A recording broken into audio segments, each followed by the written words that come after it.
thinking of Spencer's comment, I want to ask, this was a question, actually several of the questions had to do with siblings, so I'm going to try to ask them all and we can kind of dialogue about it. But the first question is, what are some things that your parents did to help develop your relationship with your siblings? So this will be for Britt and Spencer first. Yeah, I mean, again, you're going to have a relationship with your sibling. I mean, I don't really think that there was that much different about my relationship with Claire and my other friends' relationships with their brothers and sisters. I think if anything, it was a lot less combative than some of my friends' relationships. Claire's historically kind of a pushover about things. So, when I was at my most narcissistic and sociopathic and that 11 to 12-year-old, the whole world revolves around me stage, Claire would just give me $1 and stuff like that. So I don't know. I mean, I probably had a much easier time growing up with siblings than some other people. But yeah, I mean, I don't know. It's the relationship you have with your siblings. You can't really guide that. It's just gonna happen, and it's two people developing in tandem. Yeah. I think one of the most important things my parents did was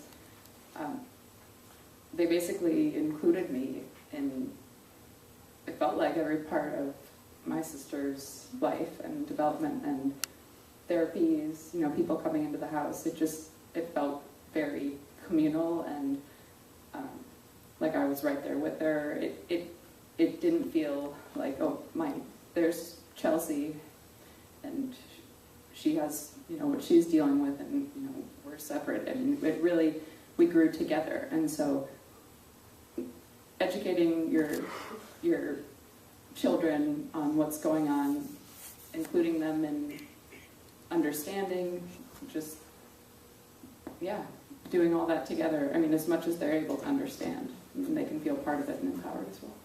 Yeah, maybe I don't know, I think maybe just now I realized that there was no separation at all between Claire's life and my life. It was just the family, on vacations, if I was going to do something, Claire had to do it. Or if we were going to go climb, I remember we hiked up this mountain one time in the most ill-advised vacation ever.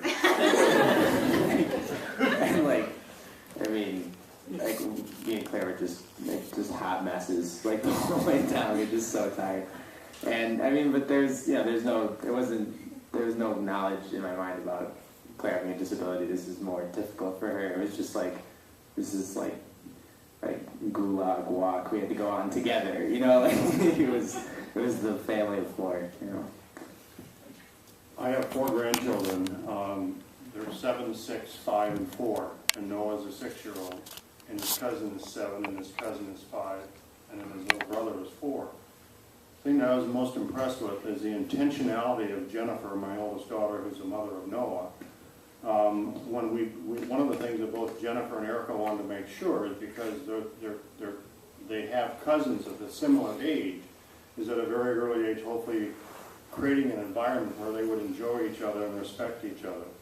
And I've been especially impressed with how Jennifer has talked in a way that Matthew and Nicholas, my daughter Erica's children, can understand that Noah is just like they are, but also Noah is special. And in particular, so there are a lot of things that they'll do together, but also that sometimes when Noah isn't able to do something with them, she will explain to them a little bit the limitations of Noah and how to be patient and that sort of thing with him. But on the other hand, they intentionally don't create barriers. When we go sledding, we all go sledding. And when Noah falls off the sled, it's no different than with Matthew or Nicholas falling off the sled. When we go watch a movie, they are in the room together and they watch the movie and they have fun with that. When they're playing down the basement, they're jumping around, etc. If Noah is deciding to do something on his own, that's okay. So I guess it's kind of stating what has been said here, and that is the fact that we are all special and unique as individuals, and learning how to respect that the specialness that we all have.